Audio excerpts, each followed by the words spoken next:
We will say it like it really is. With dignity and respect. Committed to free speech and common sense. Upbeat and entertaining. Straight talking and direct. We may agitate each other and you. Heartfelt and passionate. Thought-provoking, provocative and controversial. Fearless and truthful.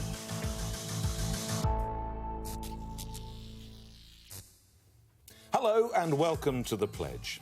So, Nigel Farage was making a typically passionate speech in the European Parliament yesterday when this happened. Perhaps you will understand and agree with me that within the European form of lawmaking, it is the unelected Commission that have the sole right to propose legislation. Well, I think that's a cheap shot and they really should know better. On the show this week, Rachel says there's absolutely nothing special about our new trade relationships. Afua says it's time to rise up. Michelle has a new hero. And Greg, well, he's talking about dodos. Sorry, make that the Labour Party.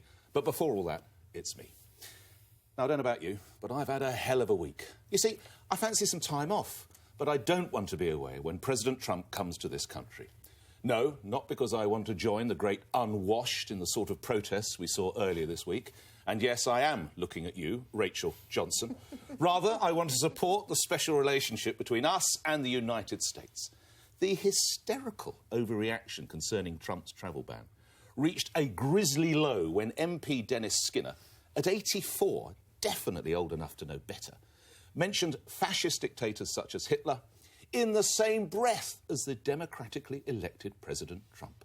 Look, the ban was clumsy and not properly thought out. But guess what? He only did what he promised he'd do when he was campaigning. Shock horror! Politician keeps campaign promise. Britain is right to say we oppose these sort of restrictions, but also to stay close to our closest ally and roll out that red carpet, rather than cancelling and indulge in the sort of lovey theatrics usually reserved for the old Vic.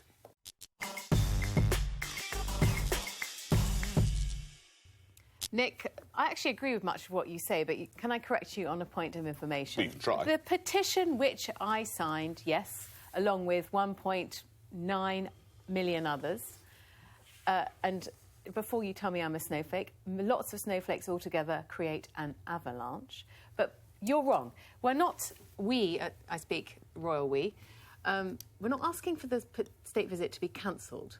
We're saying he should come. He is the head of state. We've had state visits from far worse than Trump's. We've had a state visit from Robert Mugabe back in '94. But I think I disagree with you on the red carpet. I don't like the idea of the red carpet, Why? but I accept that is what is going to happen. We're going to have bugles. He's going to be given gifts. And actually... What's your problem with it? So what is the point you're making? Okay, By the way, as we speak, the Stop Trump Coalition, a bunch of dreary Herberts and no-mark politicians have written a letter to The Guardian. There are 9 of them. People such as Bianca Jagger and Lily Allen. As I've said before, the minute they take a certain stance, I know I'm against it. Whatever Bianca Jagger agrees with, I will disagree, and it's served me well to date. So what is it you want, then? He can come, but he can't meet the Queen? I think I disagree with the grammar surrounding the invitation. Listen, it's now a fait accompli. We would look sillier than Trump. Yes. We would look mean-minded and petty if we now said, oh, actually, I don't want you to come to my party after all. So I accept that the diplomatic fallout would be excessive. I don't agree that we would look stupid. Theresa May would look stupid for having extended the invitation so quickly. So many people have made the point that you don't, when somebody is so unpredictable and so breaks the precedent, invite them in their first 2 weeks in office on a state visit. You wait and see what happens. And while you're waiting, you don't even have to go to Dennis Skinner, Nick. Prince Charles, no less, has echoed Hitler in the 1930s. I'm not going to allow that one, and because that was on Holocaust Day. That's not the same. You know, when oppressive regimes come in, they don't come in the first day and start calling for genocide. What they do is they start with small, inane even, minute measures that gradually start to take away people's freedoms. And that's exactly what we're seeing in Trump. Now, I'm not saying he's going to be Hitler, far from it, but I'm saying that when early war alarm bells ring, we should listen. What are the alarm bells? And the alarm bells are that he has, in his campaign trail, said he wanted a Muslim ban. Yes, and he's and now he has started to implement it. And it's No, not he just has snowflakes not. who have a No, problem with he that. has And not. just to finish my point, No. when Theresa May went and held his hand and had a love-in with him, she forgot that as our Prime Minister, she's my Prime Minister. If I was Muslim, she would be my Prime Minister. She should be thinking about Iraqi-born British citizens, Muslim not ban. waiting, not waiting It's a for a travel ban from clarification. 7 Muslim countries. Not waiting for a Effectively, clarification. he called it It's Muslim not- ban in his it's not campaign. a didn't he? Come on. Muslim 3 times No, she refused to Let's go criticise back it. to the practicalities of this. He's been invited, probably wrongly, at that particular time, but he's been invited. Prematurely. He's been invited. He's coming. Actually, I can see why Theresa May did it, because she desperately needs a trade deal with an ally in America, and she wants him to be an ally. I think it's going to be incredibly counterproductive, because I think the demonstrations against him will be enormous, and I don't think Trump will like those at all. Secondly, he's going to have to, when he goes to meet the Queen, he'll have to meet Prince Charles. Prince Charles will lecture him on climate change. Yes, and actually, Greg, on that note, I think that when he comes, Nick, he'll be thrilled when Prince Charles gives him a copy of his Ladybird book on climate change. That would be an appropriate Have you got it gift. signed? That's your bedtime reading. I'm very, tonight, very Nick. grateful. I'm very grateful. Let's just nail this.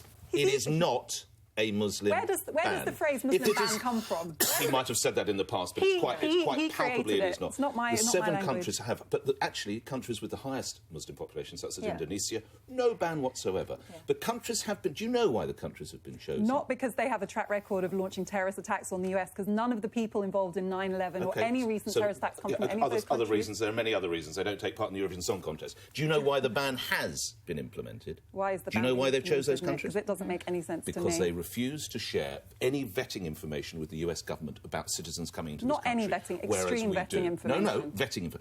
And do you know who put the list together? On whose watch the list was put together? Obama. President Obama by the CIA. Nick. All he is doing is implementing a ban, the genesis of which goes back to Obama. We must bring Michelle. Yeah. The genesis of which goes back to Obama from the CIA. Everybody's saying it's Muslims. It is not. And I've said it's clumsy, and if it was Muslims, I wouldn't offer any support to it, Michelle.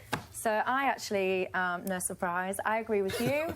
I do think it is hysterical. I do absolutely think that he should be invited to visit. I do believe that he should be given the treatment as the leader of the US. We haven't even got a date set, so we don't even know what will be going on. He's not saying he's coming tomorrow. We were told it would be this year, I think, if I remember. Later yeah, this but year. He's only been in position for around 2 weeks, so we don't even know what the situation will be. And but no let me other just make this president, no last other. point. Sorry. My last point is, I think what we're all forgetting is a huge number of people support Trump and support what he's doing. And? He got 63 million votes. A lot of people support this. I don't even like calling it a ban, because it's not even a ban. It's a temporary stoppage whilst they get their house in order, if you like, get their thoughts together, and a lot of people are in favour of it. Coming to Greg in a moment. Let me just bring this up, though, for all the viewers. YouGov asked earlier this month, should the state visit go ahead? Here are the numbers. It rather knocks your argument, Rachel Johnson. Back to you in a minute. 49% say yes, 36% say cancel, 15% don't know. Greg. Well, Trump's going to have a bit of fun, isn't he, when he gets into the royal family? I mean, have you seen? There's quite a good quote. He tweeted about Kate Middleton.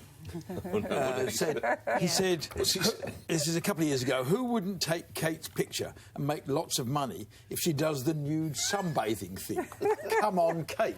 Now, this is the man who's now the President of the United States. But And Nick, it's you've got to admit, and I went on. I'm not saying that statement. As you said in your cue, Nick, I did go on the march, and if you want to see an embarrassing clip of me on the march, I think we may have something. My point is, this is not the way you do business.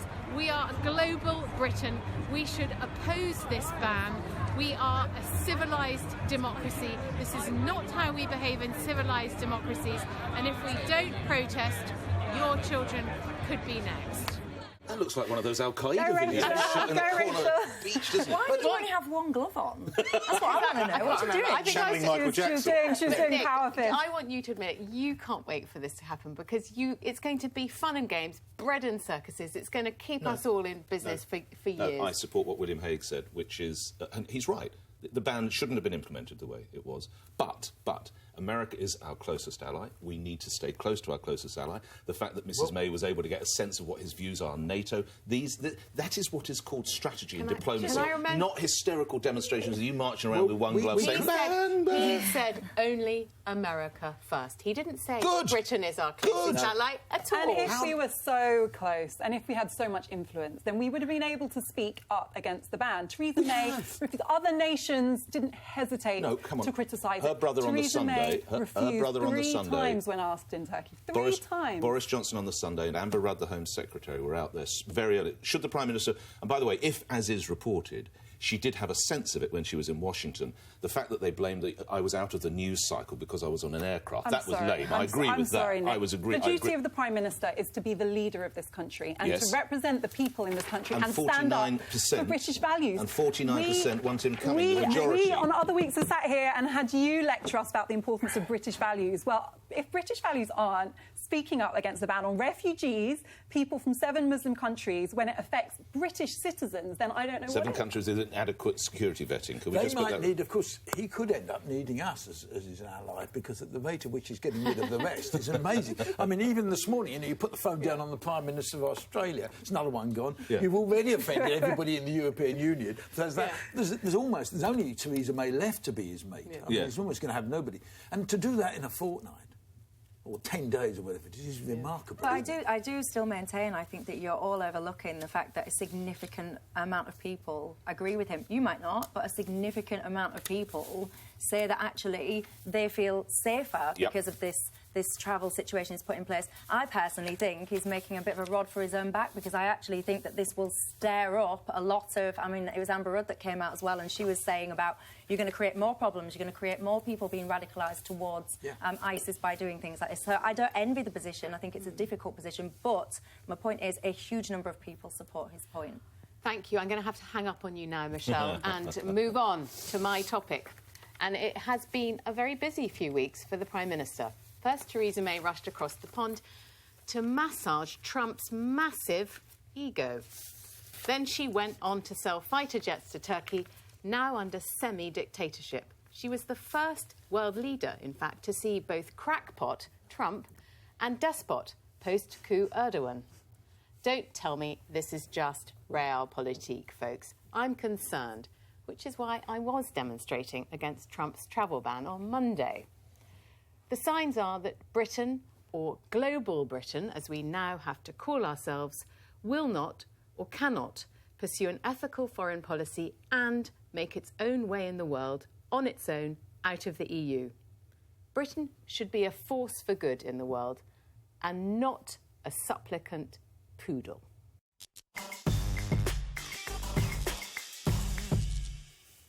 What a mélange of issues you have there, isn't it?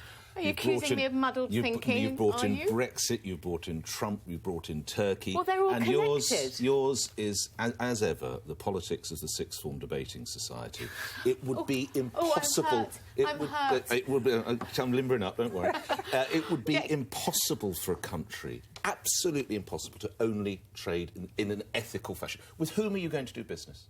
Tell me who you're going to do business with. What I'm saying No, tell me which countries you're happy to do. Because if you look at any country on the planet... I'm not saying we've always sold arms to despotic regimes. That's on brand for us. But what I'm saying is, if we leave Europe... Well, we are lit. You can take the if We out. are. Bad luck. As of yesterday, definitely. I'll give you that. That means that we have no frictionless trading bloc with the EU. We have to go out and tout for business wherever. Then the thing Theresa May does straight away is sell £100 million worth of fighter jets to a man who's basically creating a jail for journalists in Turkey. And I would have expected you... That's wrong, I agree with that. Not to support doing that. But what I like is that's a lot of British people getting a lot of work with a big contract, and that is a good thing. You could have said the same about apartheid South Africa, Nick. I mean, loads of job-creating opportunities. No, would that have been the right thing? Exactly, there's a line. Wrong. There's got to be a line. So you accept that there is a line that we shouldn't cross. I bet you if this programme had been on the air at that time, you'd be here defending apartheid. That's appalling. No, that's absolutely not true. No, it's only... that's you adopt almost every right-wing position that there is to have. You'd have adopted that one. No, I wouldn't. It's no, good debate. How do you know? I'm suspecting. Well, you're suspecting wrong, Detective. The arguments for similar. It's in Britain's interest, job creation, trading opportunities, historic relationship. Britain first. What do you want to do? Hang the rest. What do you want to do? Just do no trade at all? But I prefer not to do trade with dictators who are going to bomb the point Kurds. Is a key one, because if what you're wanting, you only want to trade with good people that are doing good things. There's I think Nick is taking doing great things. You and Nick are taking a single strand of what I said in order to avoid the really unpalatable truth, which is that as things stand, we are going to have... America's not interested in doing trade anyway. They've got a protectionist president. The EU may be interested in doing trade with us, but we were doing trade with the EU. So, yes, we're left per force with the rest of the world, most of whom Why weren't you protesting about selling guns to Saudi? And aircraft to Saudi. We didn't know that we were selling cluster bombs to Saudi. I just feel leaving the EU and with Trump in the White House leaves us slightly with the worst of both worlds. The thing is, if I can pick up on what Rachel said, I completely agree with you, Rachel. Of course you do. I think what's important about what Rachel's saying is not necessarily the ins and outs of specific deals, but the fact that we are redrawing our place in the geopolitical landscape, right? We're leaving the EU. We've got a new type of regime in America. It's back to the drawing board as to who we are, who we do deals with. That's what the referendum campaign was all about Britain maybe renewing its the strength of its ties with the Commonwealth, about not being so tied to Europe, right? So we're kind of back to the drawing board. So now if we're starting again, what are we going to create? What are our guiding principles? What are our morals? What are our ethics? If the first thing we do in that climate is go straight to Turkey and sell arms, it doesn't send a very promising message about how we're going to reinvent ourselves. Okay. Taking the pro-Brexit stance, which, as you know, is not my personal one, the only silver lining is this is an opportunity. We can kind of start again. I need to ask Michelle something. Michelle, do you think that it's good that we should be open for business, global Britain, at any price? No, I think in an ideal world, I would love to be in an ideal world where people are not doing bad things, where the people that we trade with are decent people. I want that. Don't be mistaken. Yeah. I'm not banging the table and banging the drum for, people creating carnage and let's support that. That's not what I want. But what I think is you have to be realistic about the world in which we live. And you're saying about let's step back and reassess our position. Wonderful, but we also have to be honest about the world in which we live. People do bad things. Yeah. If we don't sell, I don't know, jets over there or whatever, somebody else will. The Russians will. You're not going to buy us taking this moral stand and say we won't trade with you. But hang on, your beloved EU it is depressing, but it's billions real. of euros to Erdogan. Billions of euros. Yes, in order that he keeps the immigrants in Turkey. To create a giant refugee camp. That's your beloved EU. And they are paving the way. Hang on. They are paving the way for Turkey to come into the European. They can't get them in quick enough. So Greg, that's all right, please, though, is it? Can you deal with Turkey? Can we deal with Turkey? And Turkey is not acceding to the EU. The only real supporters of trying to get Turkey into the EU were the British. Yeah, David Cameron. Yes, and David Cameron, before him, Tony Blair. People were... which I think was quite a good idea because it stopped it becoming, as is happening in Turkey, if you go there, increasingly it's becoming a Muslim state, whereas it wasn't... That's not what their constitution says. OK, so they can join the EU, but we can't sell them planes? The point of the EU... How does this work? Did you get your stuff off a Christmas cracker? Is that where you get your ideas? It's just you're on fire today, Nick. You're wrong. I'm not in some love affair with the EU. You are? No, I'm not. I just think Brexit is worse. The thing about the EU, right, is that it does create...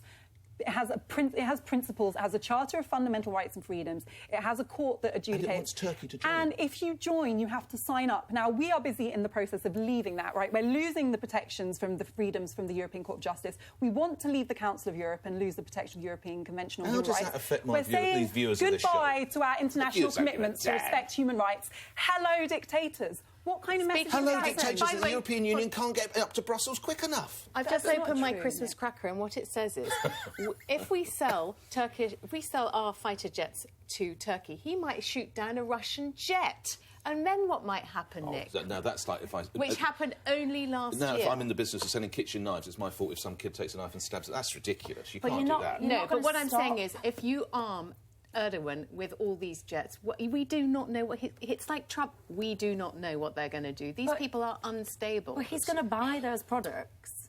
From whoever. Yeah. So this is what I can't get my head around. So I understand what you're saying, and I would love to live in the world in which you're suggesting, but just because we turn around and say we won't send you that jet, he's not going to go, oh, well, I'm going to turn into a really nice guy then. No, but Michelle, coming back to this is my topic. It's about ethical foreign policy. When Theresa May went to Turkey, why didn't she see some of the opposition? Why didn't she talk about the fact that Erdogan had jailed 100 journalists and closed down 100 media outlets?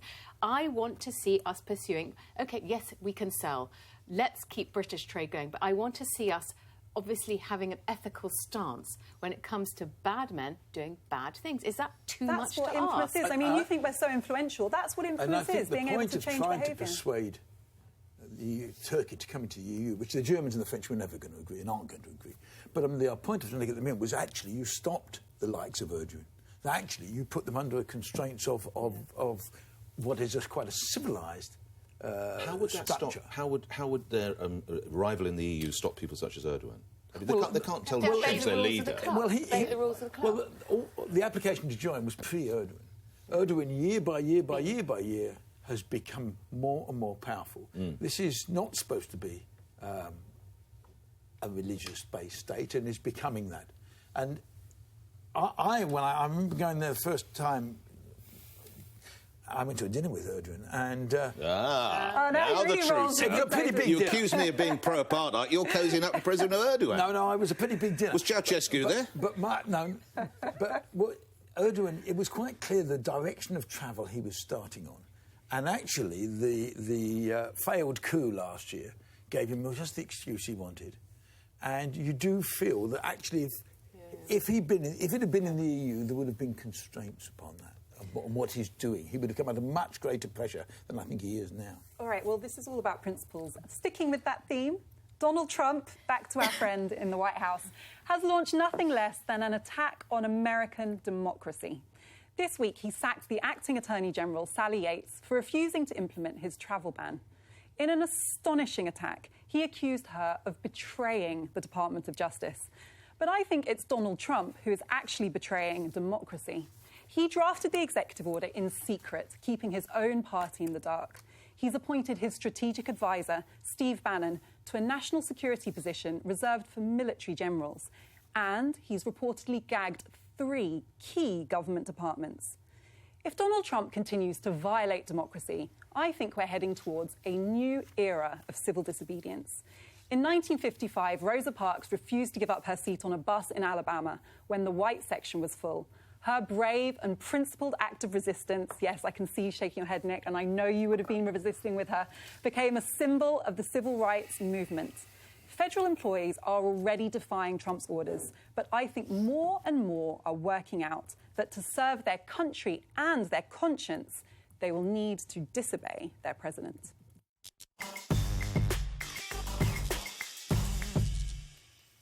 So there's a few things in your intro. So firstly, I don't like any form of kind of, when you mentioned about gagging departments, I don't like trying to restrict media. That makes me uncomfortable.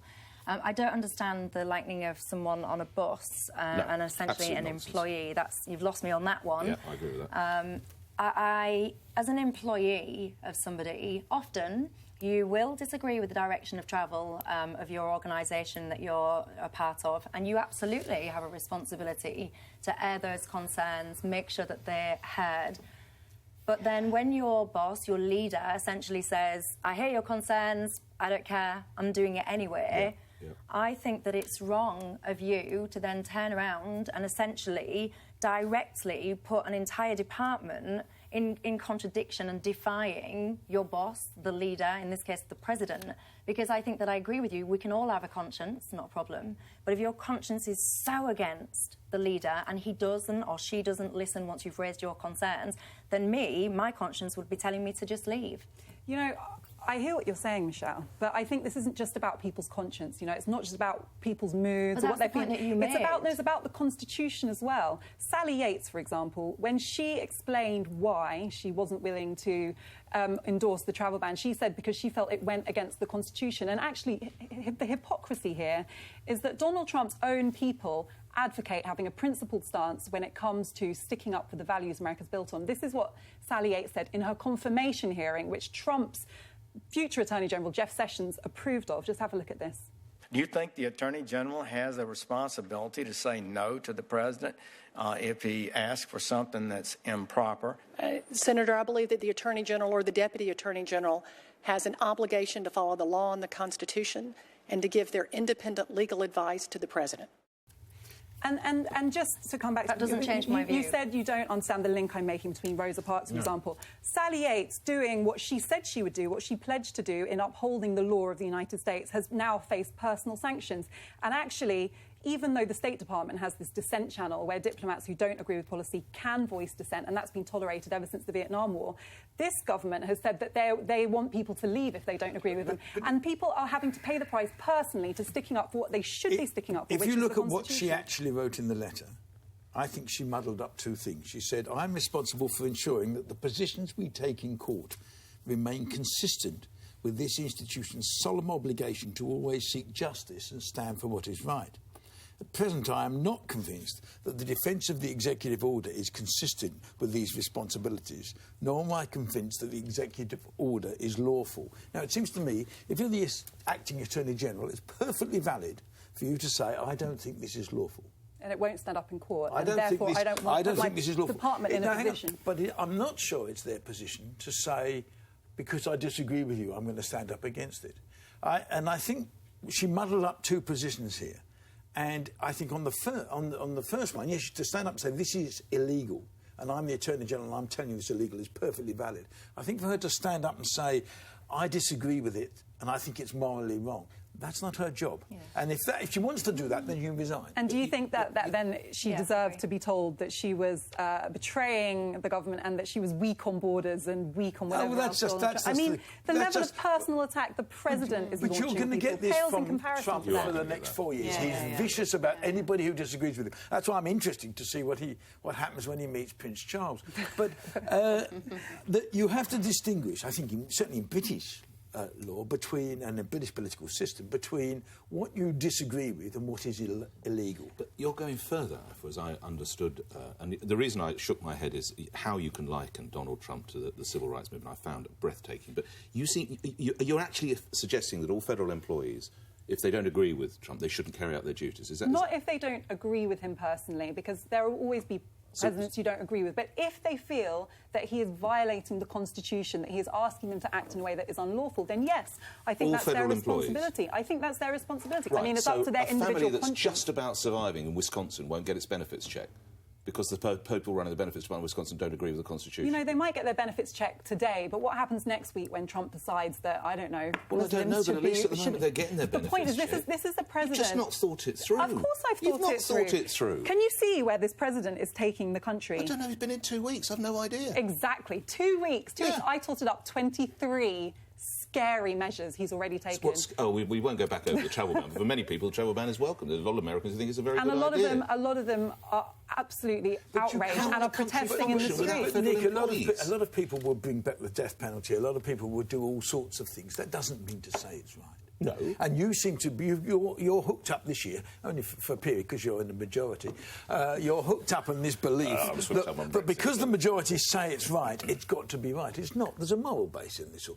But I think if you're a state employee and that is what your department is saying to do, then you do it. Or you resign. Right. Or you resign and go do something else. Or in Sally Yates' case, you're sacked. But if your leader, in this case the Attorney General, says this is illegal and we're not going to implement it, I don't think there's any obligation to you to resign. And by the way, I'm not just talking about refusing to do your work. I mean, people are voicing their dissent on Twitter despite having been gagged. I think that's absolutely the right thing to do. Trump's getting increasingly irate about it. But I think that, people are acting with their conscience. And I think that we will look back in future and they will be on the right side of history, Nick. And which side will you be on? It's not just some federal employee executing some lowly order to the benefits. This is the acting Attorney General it's how far who was says taken. that these executive orders are ultra vires. Now, as you don't speak Latin, that means beyond his authority, beyond the authority I'm with Greg on that. of the President. I think the way Greg outlined there is absolutely no right. time limit to the number of or quantity limit to the number of executive orders Donald Trump can carry on signing. He can go on doing this ad infinitum for 4 years. But in this remember, letter, he tried to bring back torture already. She said, I think it's unlawful.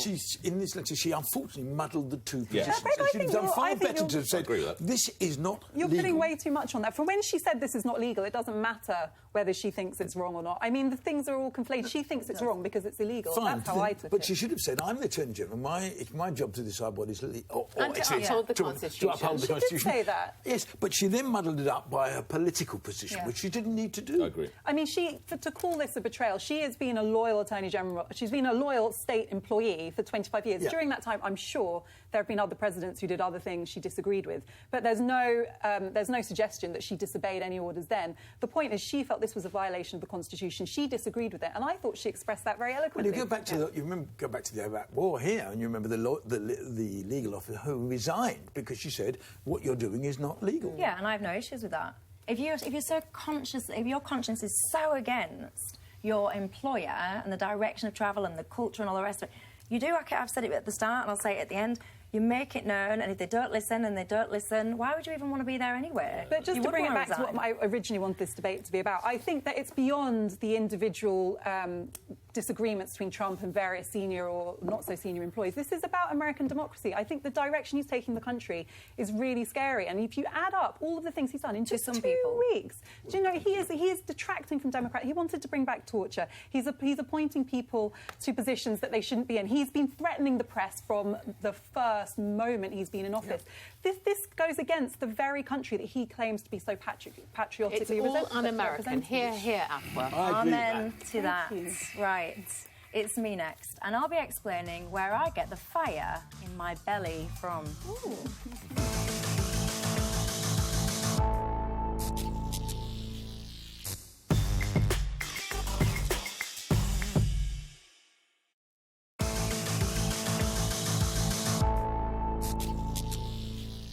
I was massively inspired this week when I read the story of Chelsea Cameron. Chelsea was born into a childhood of adversity. Her parents were drug addicts in and out of prison, and they failed her on many levels. Despite this, she's written them an open letter to thank them, saying their failings have inspired her to be better. In many ways, Chelsea is like me. My childhood was not a bed of roses, far from it. But like Chelsea, it's made me who I am today. However, more and more, I see kids getting everything they want from their parents. Brand new iPhones, the best trainers, and generally just being mollycoddled to within an inch of their lives. I see a culture of expectation and a generation of kids without even a spark in their belly, let alone a roaring fire.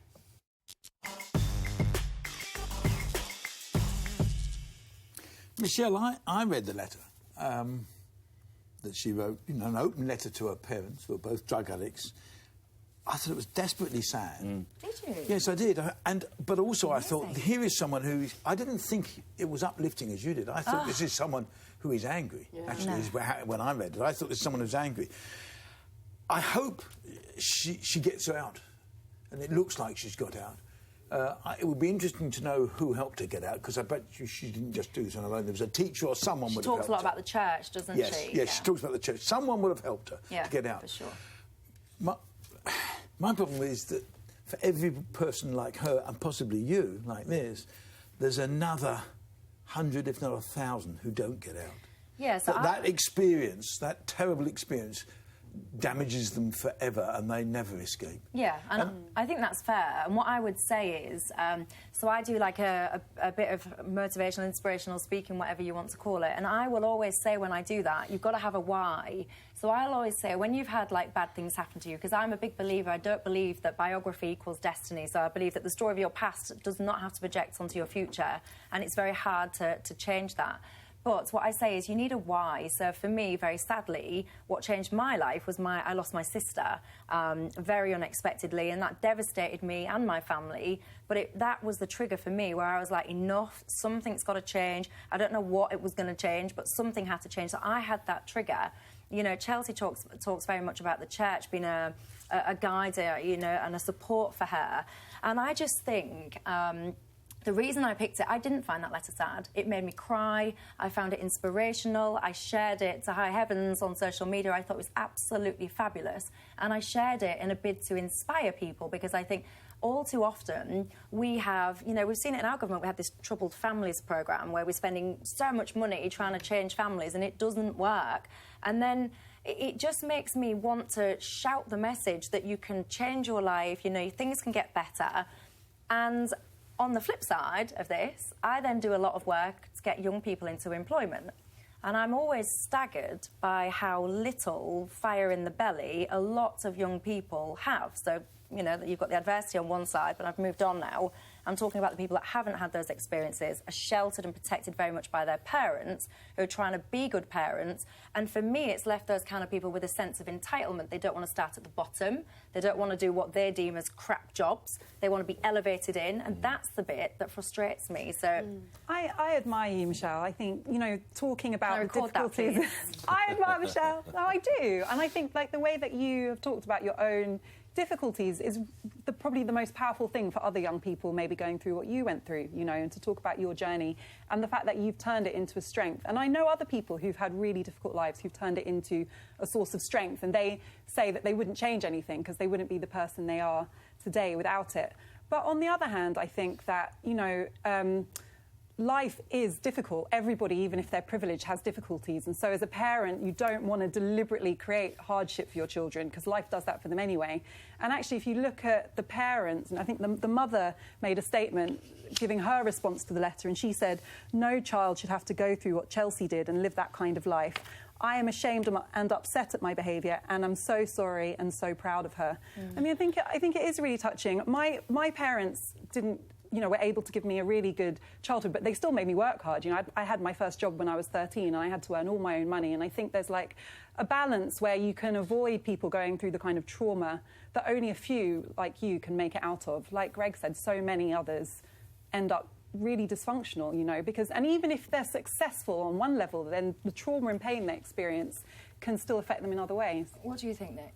Well, I agree with Greg. The letter actually I found I think it's a very unfortunate and quite angry, and let's hope that she's obviously a very determined young woman, so we wish her well. Coming back to your broader point, how many trainers are you allowed to buy? What level of iPhone can you give your child? Where do you, because if you've made a few quid, don't you want your sons or daughters to benefit a little bit, and you give them nice stuff? Of course, isn't that the idea? For me, I feel very strongly that children should know the value of things, should understand and should have to work for things. So I get it. As a parent, you of course want the best for your child, especially if you're a parent that didn't have stuff. You want to, you know, not replicate your childhood with your own children. But I just think, you know, I've got children that are close to me, and it blows my brain come Christmas Day. They get everything, but not even Christmas Day. They can be out and they've got an iPhone, they'll lose their iPhone and they'll get it replaced for them, you know, and it's just, where are we teaching the kids the value? This is what interests me about the letter, and I agree with both of you. I think it was a bit passive-aggressive. She could have, frankly, sent it to her parents rather than published it online and have it go viral. She only did it as a personal blog.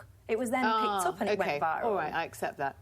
But to me, it just tells us so much about our expectations of what modern parenting is. And I'm not thinking about the trainers and the iPhones. I'm thinking about, you know, parenting's become a profession since I was a child. My parents had 4 kids, and then my dad went on to have 2 more. They just let us get on with our lives. I mean, there wasn't this constant hovering. What do you mean they let you get on with? What does well, that no, mean? I mean, I should say, what I mean is they got on with their lives. Right. And they, you know, parenting was something that So did you you have a were. good childhood or not? Parenting was something you were. It wasn't something you did. It wasn't a profession. You just became a parent. It wasn't then your job. And I think she's calling out her parents for not meeting certain minimum parenting requirements by the standards of the day. But when you look at British attitudes, sorry, Greg, but when you look at British attitudes towards parenting in the 50s and 60s, like, I find it traumatic. Hold on, I'm not that old. No, I know. I'm 17 no, but I'm saying, I know, but just generally... Actually, right. The time, you know, time when parents, you know, parenting wasn't taken so seriously. Parents, you know, were advised to not spend too much time being affectionate with their kids, you know, to shake their hands in the morning and stuff like that. That's not what I said. I think it's not what I said. No, but there's a reason why parenting's evolved. In my lifetime, parenting has become literally an accredited, kite-marked profession. And I think that is ridiculous. And I think, yes, I think her parents were delinquent and drug-addled, as she says. and obviously did not parent her. But don't what worry I think it about her so tells us is much. that there's this very judgmental culture on parents. I think we're partly responsible for what's happened as journalists, in truth, because as a kid, I went out in the morning at 9 o'clock. We went out with your mates. You played all day. Went back for lunch. You went out again, played in the afternoon. That's what in the holidays and things like that. That's what you did. Today, parents, I think, are much more scared than my parents were. Yeah. But there's no more evidence of any more danger. It's just that there is more. Where there is danger. Hold on. Social media. Yeah. I'm glad that my kids are, 30 and 28 or whatever they are. Yours are a little bit younger. You're yet to have. You will have far bigger challenges as a parent than Rachel and I have had, or than Greg has had, because social media, guarding against that, that's what's dangerous. Yes, I'll accept that. But don't you think, because like I keep saying, I work with a lot of kids trying to get them into employment. They just seem to lack a bit of gumption. They seem to lack a bit of what I call fire in the belly. They don't, to me, it's like, I'll talk to them. Like, I go on a roadshow, I go up and down the country, so I do this all over in different cities. And I'll say to these kids, right, you can start here, you can get this job, you can do this. And they're like, as if. I mean, I don't want to bring this back to Brexit, but you know the thing people always say, that like British people don't want to do Brexit. No, but young people in this country, don't want to do the kind of jobs that maybe our generation did, sweeping floors, cleaning toilets, I was lots a of people checkout I went girl. to school with. I bet you were terrible. I was very good. Well, I sold shoes and I was a genius. Now, talking of adversity, it's my subject next, and I'll be arguing that the Labour Party is now dangerously close to extinction.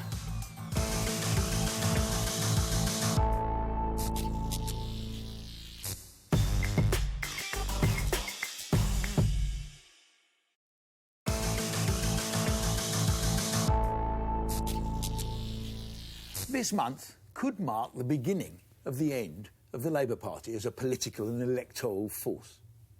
With the real possibility of Labour losing by-elections in Copeland and Stoke-on-Trent, two northern working-class seats which they've held since time immemorial, combined with the rebellion over the parliamentary vote on Brexit, and we could be living through the party's terminal decline.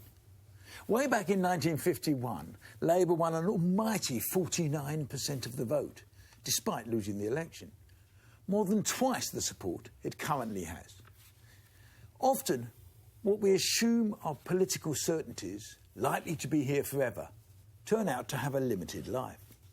Apartheid in South Africa, which looked like it would always last. The Soviet Union, which most people thought would never fall. And the troubles in Northern Ireland, which felt endless for decades. The same could apply to the Labour Party. We've assumed it'll always be around because in our lifetimes it always has been. But that doesn't mean it's got a future. If something no longer serves a purpose, it will die.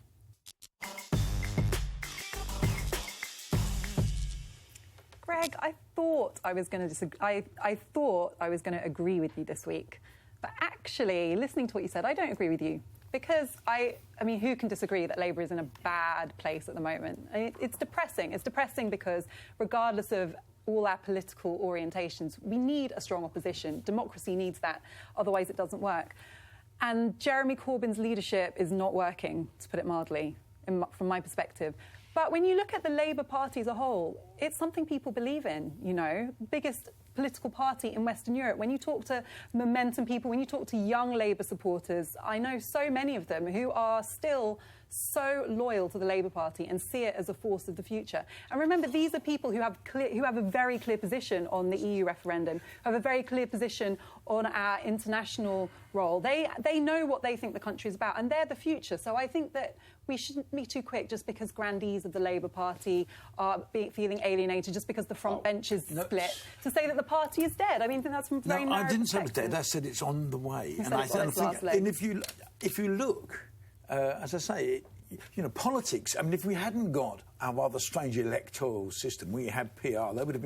This would have been obvious years ago that actually the Labour Party has lost half its support in 50, 60 years. It's not just about Corbyn.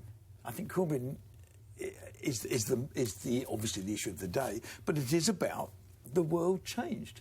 And I mean, what is ironic is that it could well be Europe that brings about the end, whereas actually for many years we'd have looked at this and thought it was going to bring about the end of the Conservative Party. The Conservative Party. So, I mean, David Cameron, in his way, I mean, he might have committed political suicide himself, but he's probably saved his party. Because if you look at all the latest polls, I mean, Tories are at 40%, Labour's down at 24%.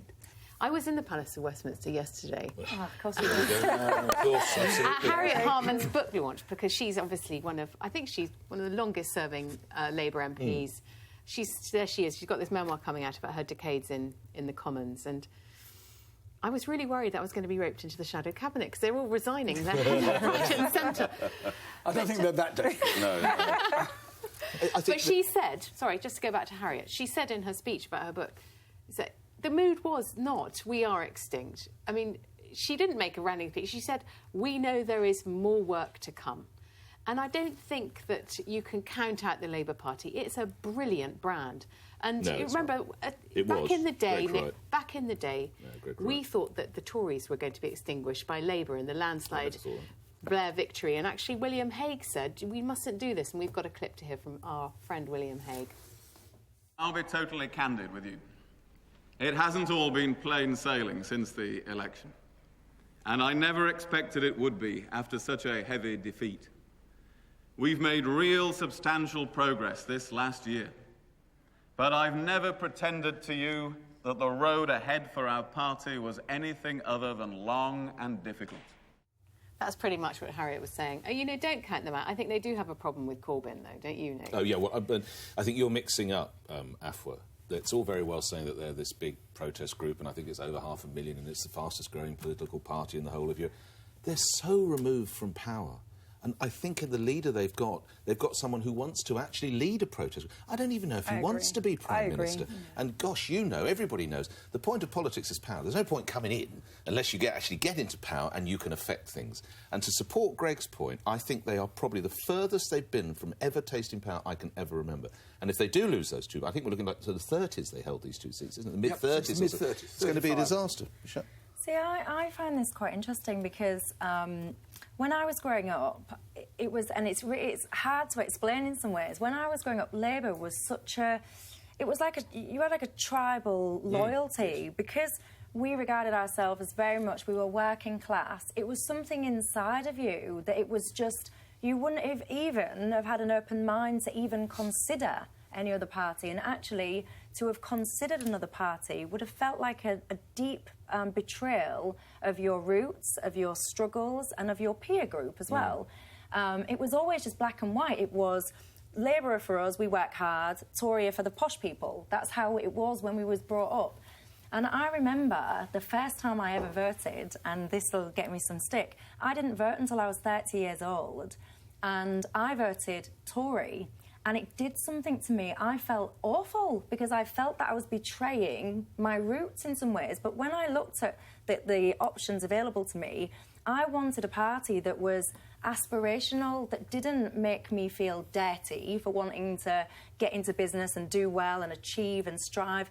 And that's why I went Tories. But now, fast forward, and I almost feel like a little bit of pick and mix thing. I don't feel connected to any particular party. I feel I like a bit of that and I like a bit of this and I like them a bit, and it's all got a bit jumped up. And finally, to your point about Corbyn, one of my youngest brothers, absolutely adores Jeremy Corbyn, and he is different to me. I had, no real interest in terms of voting and stuff as I was growing up. He is passionate about politics because of Jeremy Corbyn. But Corbyn will be, he's unelectable as a Prime Minister, and in the end, that's... Whether that does for him, I don't know, because I'm not sure he cares. I'm a bit like Nick. I think they want to build a very left-wing movement, and if they get 20% of the vote, fine. Yeah, that's fine. But I mean, I've been Labour most of my life. I haven't been the last decade, but before that, I was strong Labour, gave them quite a lot of money and things like that. I sat this week with a bunch of people my sort of age who had all supported Labour all their life. A couple of them were very wealthy and given them money, and all stopped. Why? They've all stopped because they can't see a future for it. They can't. They think that Miliband is to blame by pushing through a system that elected a leader who doesn't have to have the support in Parliament. He's the absolute architect of this. Don't you think, Greg, the clue is in the name, Labour? because our workplace we don't have the giant factories and the mills in the north pouring out the lads in claps and their wives all voting. Many of us work from home, many of us work from coffee shops. Labour, small L, has changed, and Labour, big L, hasn't mirrored it. I would disagree with you, and picking up on what Michelle said, is I think that, this is partly about branding, and there's no better example of a party rebranding itself than the Conservatives. When I was growing up, like you, the Conservatives stood for the elite. They were against the interests of working people, and it was intergenerational. I mean, my parents were middle class, but they inherited Labour support from their parents and would never have dreamt of voting for the Conservatives. And I think that the Conservatives have rebranded themselves as a party that can appeal to someone like you, a self-starter who believes in working hard. They've lost the nasty party legacy that they used to have. But where I disagree with you is that I think Labour does stand for something. I agree that the Labour Party, the old image of industry and trade unions is not so relevant. It's not relevant to a young generation, certainly. But Labour, I believe, still stands for certain values. It genuinely stands for fairer society, for redistribution, for taking care of people at the bottom. I don't want to hear a party political broadcast from you. Sorry, I had to stop you. OK, all right. Well, anyway, I've still got the mic, so you can't totally stop me. Well done. We've had a lot of straight talking, especially from me. No, just joking. But what about out there in the real world? Who's really been saying it like it is? I'd like to give this week's Straight Talker Awards to New York Governor Andrew Cuomo for his almost poetic response to Donald Trump's travel ban. As a New Yorker, I am a Muslim. As a New Yorker, I am Jewish. As a New Yorker, I am black. I am gay. I am disabled. I am a woman seeking to control her health and her choices, because as a New Yorker, we are one community. You listening, Theresa May? That is what I call a leader. Anyway, with so much noise out there, sometimes real straight talking does go unnoticed. So, Governor Cuomo, please accept this week's Straight Talker of the Week with equal grace. What do you think, panel? Good choice by me this week? Yeah, very good. Really good. He nailed that. Yeah, that's what leadership is about. He schooled Theresa May. He did. He did. It's John Kennedy, I am a Berliner, same speech. It's saying, I am on your side. We're all New Yorkers. Yeah, I mean, they've forgotten we the people. They're all one nation under God, and this is what's breaking apart. The only problem is Trump probably thinks, wow, I didn't know he was a disabled black woman. He's probably taken it literally. Yeah, nothing would surprise me this week. So that's it for today. 2 weeks of Trump, and, touch wood, we're still here. At least I think we are. See you next week. Goodbye.